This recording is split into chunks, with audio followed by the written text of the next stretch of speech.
What's up, true believers? I am Metal Thanos. I got my Infinity Gauntlet on. Wait, this ain't about comic books. What am I thinking? I'm tricked again. Anyway, what's up, everyone? Metalheads and comic book geeks as well. Got my Spider-Man shirt on. Look at that. That's cool. Fucking Spider-Man and the Green Goblin. Yeah, I got this on Facebook. One of those ads you always see flying by. I took a chance on it being a legit company, and I just ordered a couple shirts from them. I got a cool Joker one, Batman one. They do really cool art. It's probably all AI shit, which I kind of don't support, obviously, but yeah, you gotta order them before they get shut down by the copyrights and all that shit.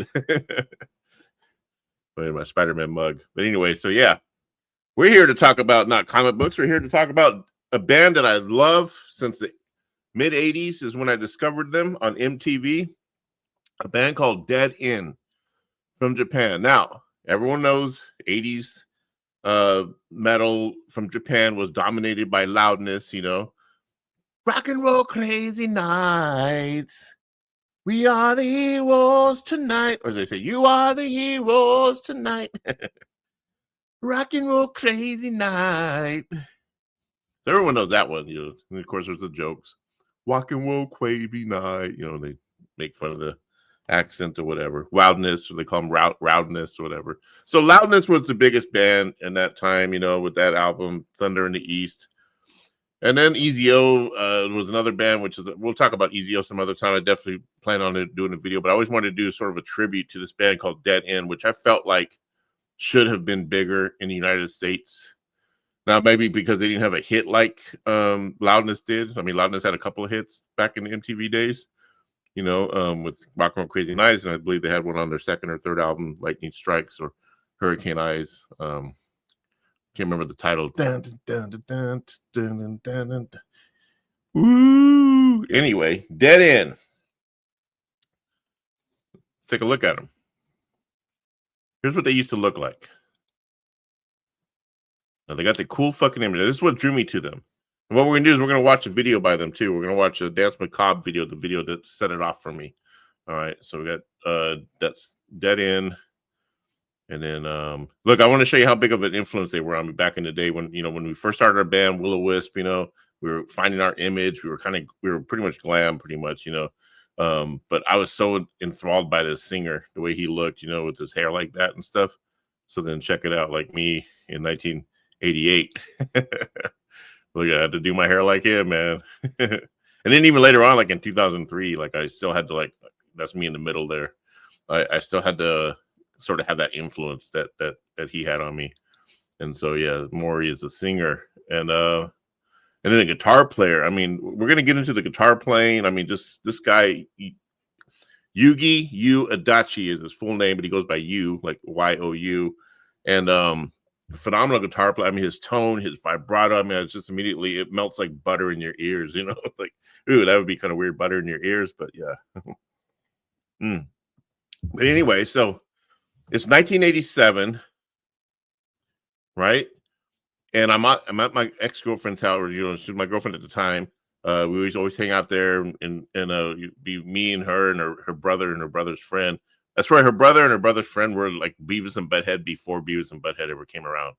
I mean, these guys would sit on the couch and just watch MTV videos and goof on all the glam bands because they were into like thrash metal. So they would goof on all the glam bands that came on, like Poison or Motley Crue or whatever. And they would just sit there and laugh and smoke pot and laugh at all these bands. And I used to get mad because I'm like, I'm into that stuff, like, hey, fuck you guys, But they were the original Beavis and Butthead, Michael and Laramie. Laramie, rest in peace, man.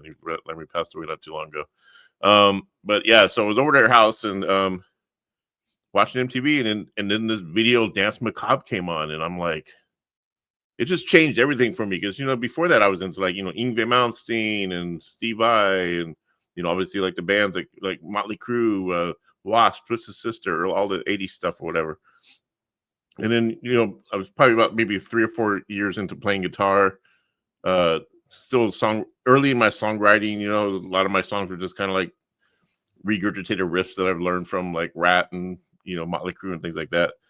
And then no sense of direction as far as like particular style or anything like that. I was just still trying to find my way. But anyway, it was this band Dead End that came along to sort of my ears were just like, wait a second, they're doing something completely different. Like they were like ahead of their time in a sense. I mean, they were kind of gothic. Like, around that time there was already goth bands, but I didn't know nothing about goth, like Bauhaus and The Cure. I knew about The Cure, but I wasn't really into them at that time. I got into them later.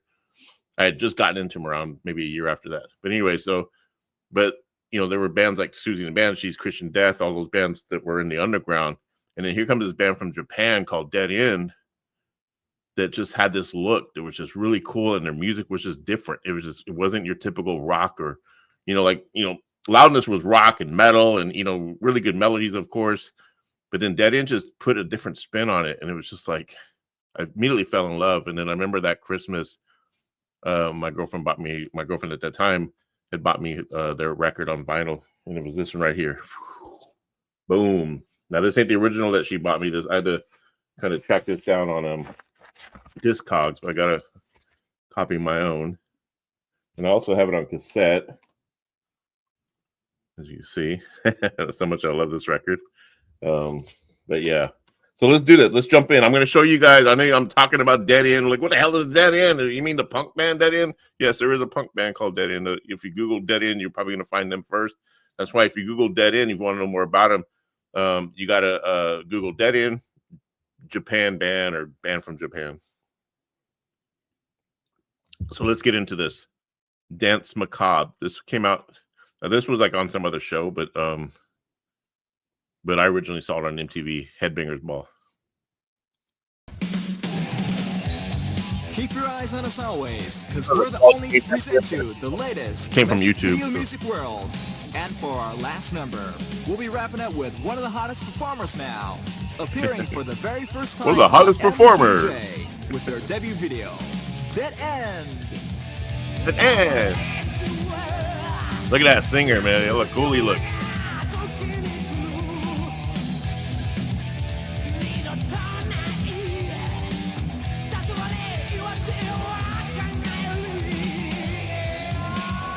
Imagine being 16 or 17 and then you see this.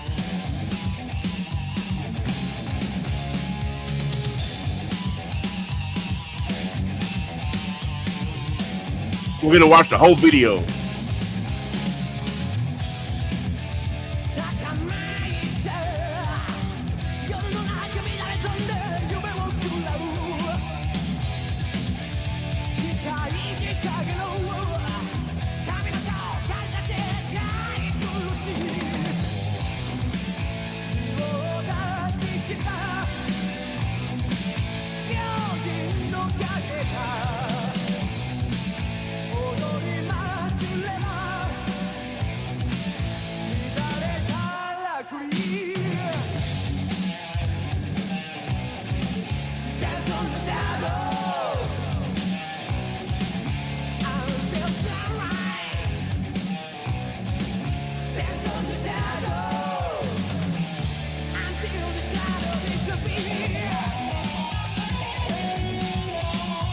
Listen to that guitar playing.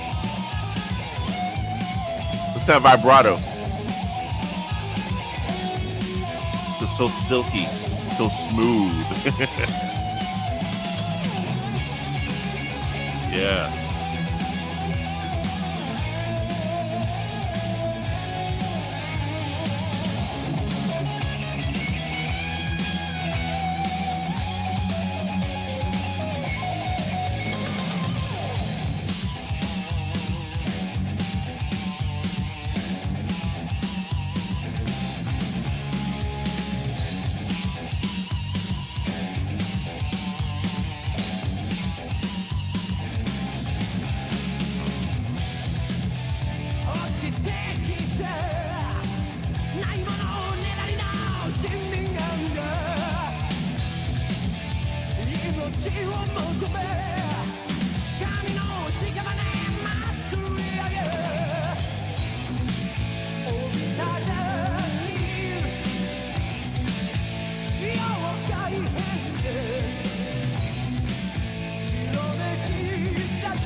The dance macabre, the dance macabre.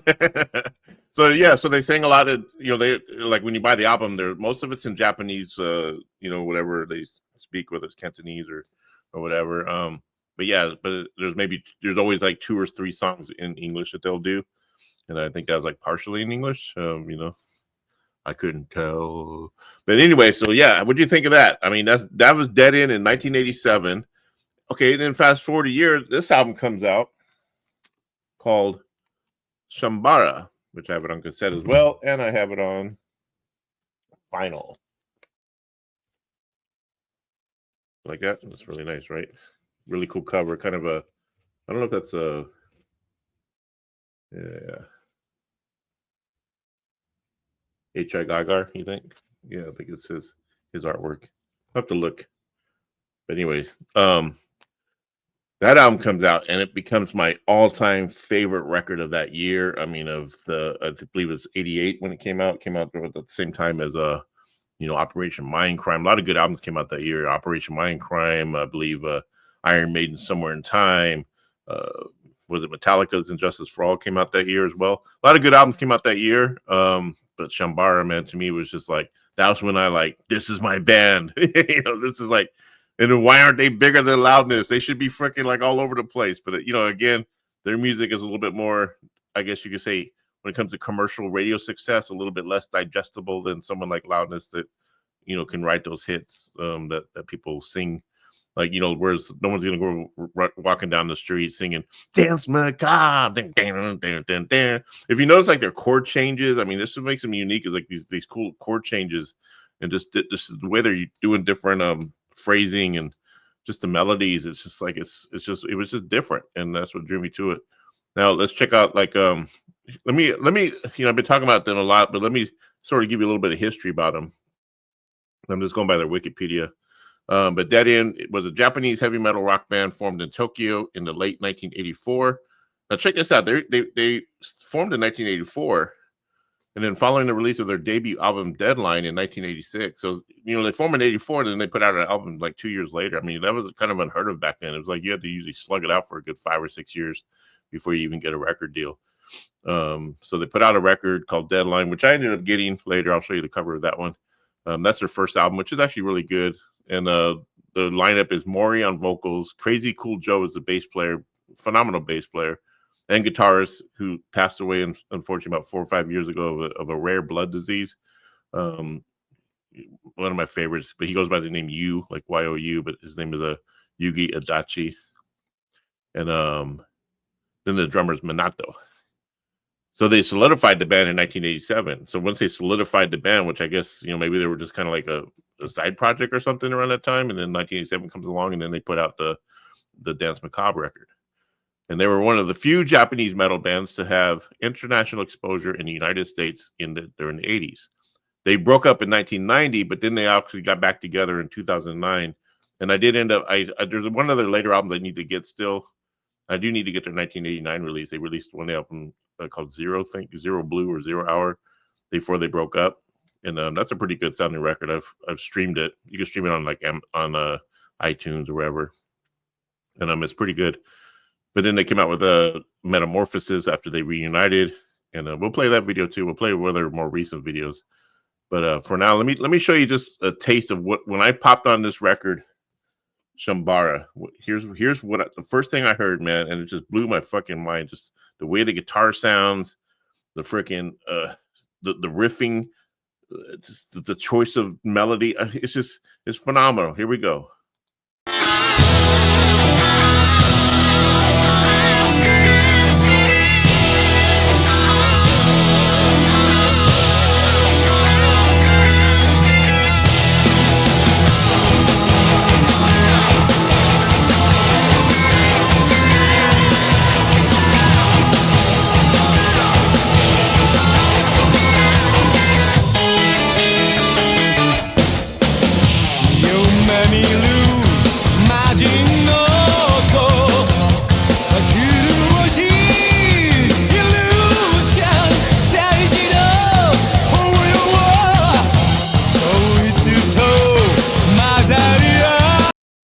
See, that's badass. I watched, and then you flip it over to side 2, and this is the opening track there. I think it's the opening track. I could be wrong, but no, I'm pretty sure. Yeah, let me see. Yeah. This is called Luna Madness. I mean,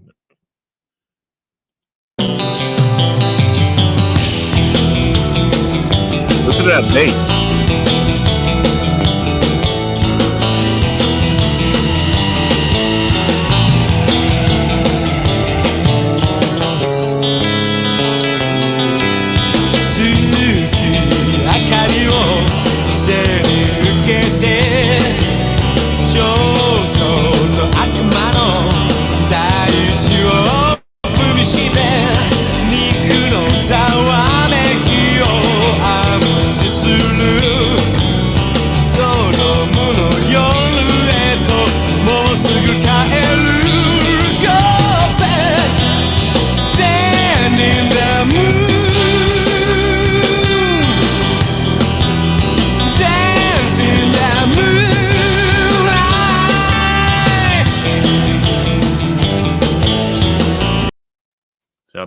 Now, then this song comes on, and listen to the guitar. Just listen to those sweet little.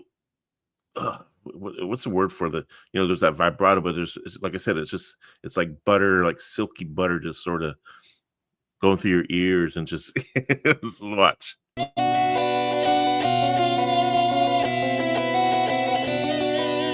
Hear that?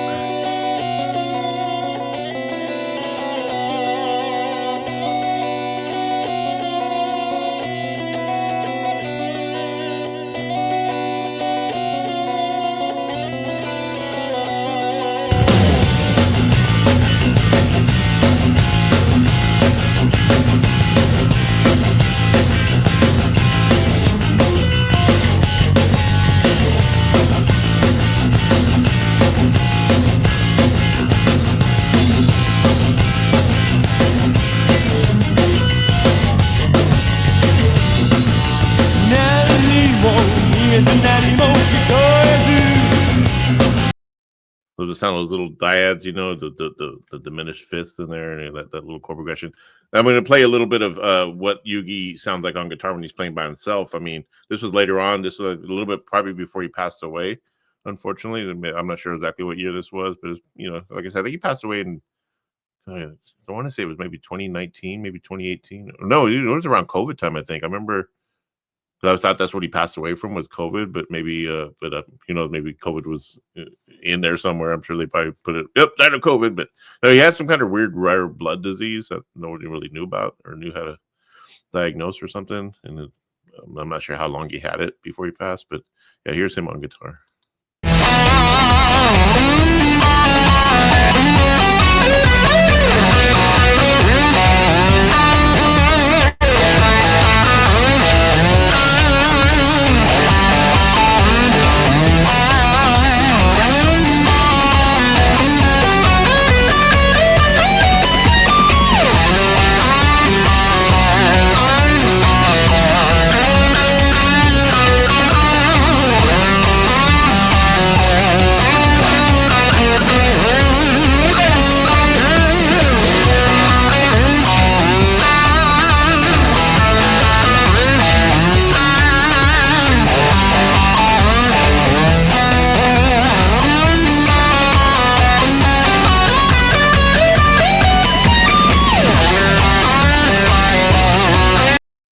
Wonder if those are like lights on his guitar. Like, I wonder if those are really lighting up, or did they do that as a video effect? I mean, that's pretty badass.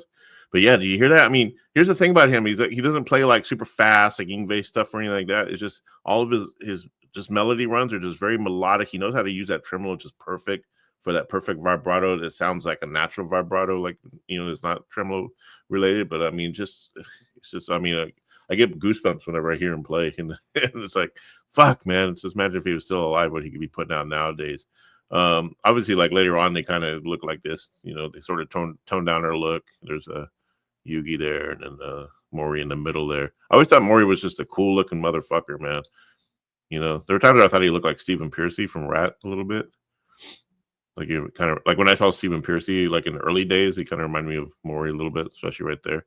But This is probably like a really early picture of them. It looks like they must have been inspired by Adamant. Remember the '80s guy? But yeah. And then there's me again, trying to look like Maury back in that probably 1999. I was thinking it was 2003, but yeah, it's 1999. Anyway, so let's check out some of their later stuff. Later on, they released which I sort of like. When I moved here to Portland, Oregon from LA, and I had missed a lot of stuff in the middle because of my addiction to drugs and alcohol. 13 years sober now, and I just got recertified as an alcohol and drug counselor for the next 2 years. You got to recertify every 2 years. So anyway, I moved here, and then I kind of forgot about Daddy. I didn't really forget about him. I just figured they broke up and was never around anymore. But then all of a sudden, I found their video on YouTube of this video called Princess, and I thought, holy shit, they're back together. The problem with buying their newer stuff, which I guess I was able to get their last album. What did I do with it? Right here was the last album they put out, I believe. Maybe they got another one, Dream Demon Analyzer, but it's a great album. I mean, to me, they could do no wrong. But yeah, but this song here, Princess, is from an album before that, which I think Metamorphosis or something like that. And it's hard to find. The problem with them is their stuff is so expensive, because you can only buy it in Japan, and it's usually like $100 for a CD. So I'm eventually gonna get all their shit on vinyl or CD or whatever at some point. Soon I could save up enough pennies. But yeah, here's Princess. When I saw this, I was like, holy shit, they're back.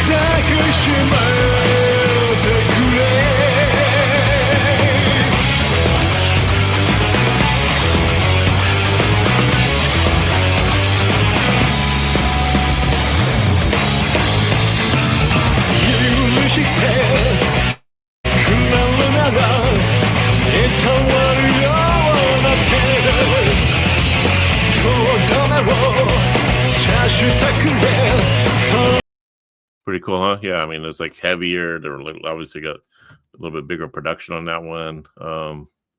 So yeah, I need to get that album with that song on it, because I really like that song. And then here's a little bit of footage. I guess back when they were in one of their live shows, it looked like it was probably around the time that Shambara came out, maybe 88, 89 probably.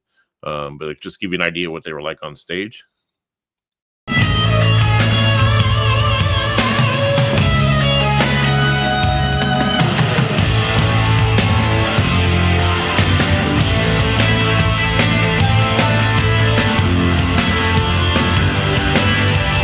Look at that hair. Woo!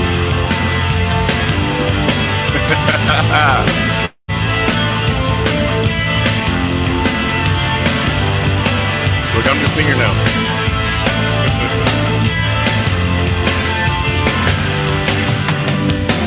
Time is fading away. Angels dreaming in the air. Bodies twisting around.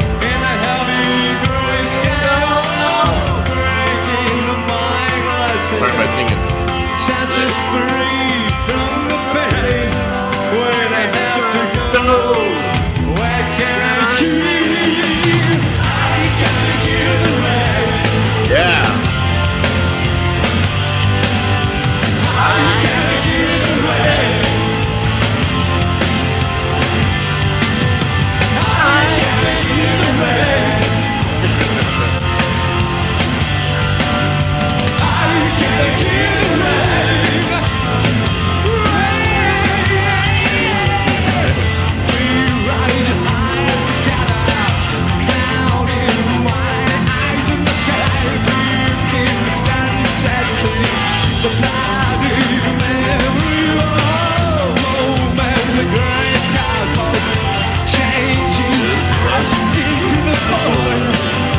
Big time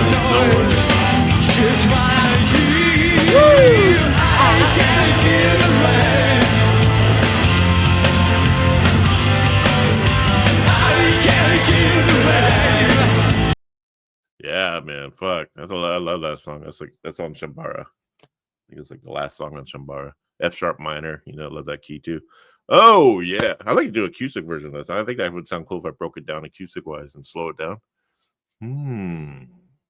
Maybe that's another way to pay tribute to one of my favorite bands from Japan. You know, we're in a day and age where Japan now is very dominated by the women. We got Baby Metal, we got Bright Bandmade, and what's that one? Quartz, Rolling Quartz. I just reviewed them, but they're not from Japan. I think they're from Korea. But yeah, but there's a who did I see recently? Not too long ago. What was their name? It starts with the H. No, I didn't see them live. I saw Band-Aid live. They were really good. Or Band-Maid. I wouldn't call them Band-Aid, but they're Band-Maid. Baby Metal. You know, I haven't touched on Baby Metal in a while. I need to do a reaction to some of their newer stuff. I know they got a new album coming out, so I'm going to have to check that out, you know. They're always, like, they're the kind of band I'm thinking, like, do I like them? Do I like them? Then when I hear their stuff, I'm like, okay, they're actually really good, you know. But they're different. They're an acquired taste for a lot of people.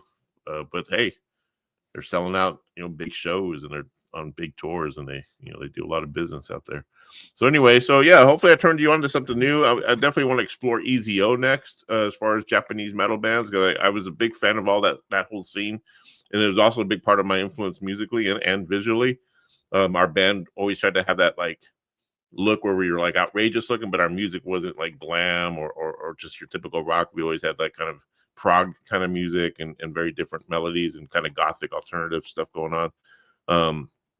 We always wanted to be that kind of band. We always say, like, well, let's be the kind of band where, because every time, there'd be times where like the band looks really cool, but the music is just kind of like basic or whatever. But then there'd be a band that's like got really cool music and their look is just kind of like, like they just rolled out of bed. So we kind of wanted to put two and two together. And then I noticed like a lot of the Japanese metal bands, especially around that time, that's what they were doing. It's like, we were like, holy shit, they're, bands like Crazy Danger. They had these like big ass hair and like bright hot pink and this glam clothes, like look like Tiger Tails or some shit. But then you put on their music and it's like thrash, like they sound like Anthrax.